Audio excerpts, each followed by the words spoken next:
విచిత్రం ఏంటంటే చేయకపోతే ఏమో ప్రైవేటీకరణ అని మీరే అడుగుతారు, ఇస్తే ఏమో ప్రజల డబ్బు వృధా చేస్తాను అన్న. ఒక మాట, విశాఖ ఉక్కుకి చాలా ఎమోషనల్ అటాచ్మెంట్ ఉంది ఆంధ్ర రాష్ట్ర ప్రజలకు. ఆనాడు విశాఖ ఉక్కు ఆంధ్రుల హక్కు అని ఎంతోమంది త్యాగాలతో విశాఖ ఉక్కు ఏర్పడింది. కొంతమంది అధికారుల ఇన్ఎఫిషియన్సీ వల్లనే, మళ్ళీ ఐఎమ్ రిపీటింగ్, కొంతమంది అధికారుల ఇన్ఎఫిషియన్సీ వల్లనే ఆ ఉక్కు ఫ్యాక్టరీ ఇలాంటి పరిస్థితికి వచ్చింది. లేదంటే it is one of the highest profit making.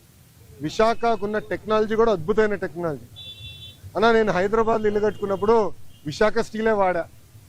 ఇప్పుడు అమరావతిలో ఇల్లు కట్టబోతున్నా, విశాఖ స్టీలే వాడతా. ఎందుకంటే నాకు నమ్మకం ఉంది ఆ స్టీల్ మీద. క్వాలిటీ, ఒక్క నిమిషం వినండి కూర్చోండి, క్వాలిటీ పైన నాకు నమ్మకం. అంటే అంత మంచి టెక్నాలజీ ఉంది విశాఖ. కొంతమంది లీడర్షిప్ వల్ల దెబ్బతిన, అది నిర్మలా సీతారామన్ గారితో కూడా చర్చ జరిగింది.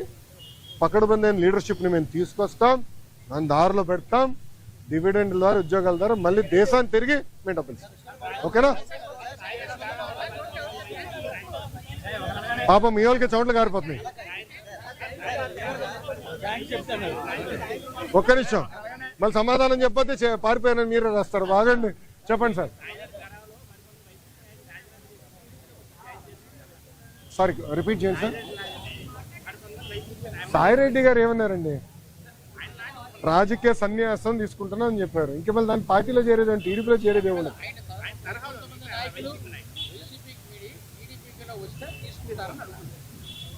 అది case by case will decide.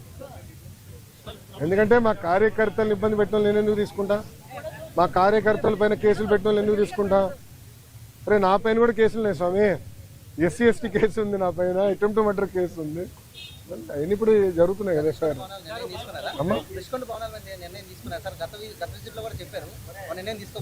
తీసుకోవాలమ్మా. ప్రజలకు ఓపెన్ చేయమంటారా? చూడాలేమో ప్రజలు కూడా.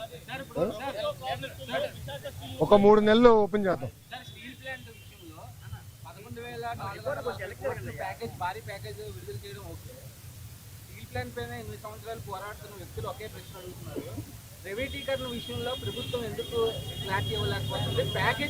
స్వామి ఒక్క నిమిషం, ఇంకా ఎన్నిసార్లు చెప్పాలి స్వామి?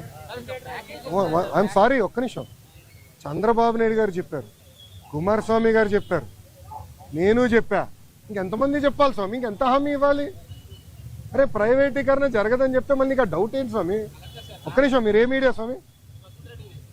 ఒక్క నిమిషం, మీరు కొంచెం చదవాలి స్వామి. ప్రైవేటీకరణ జరగదని చెప్పిన తర్వాత ఇంకేం డౌట్ స్వామి?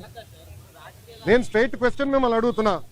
ప్రైవేటీకరణ జరగదని నేను హామీ ఇచ్చా, నిధులు తీసుకొచ్చాం, క్యాపిటేషన్ చేసాం, ఇంకేం హామీ ఇవ్వాలి నీకు? Bond paper రాసేవాళ్ళ?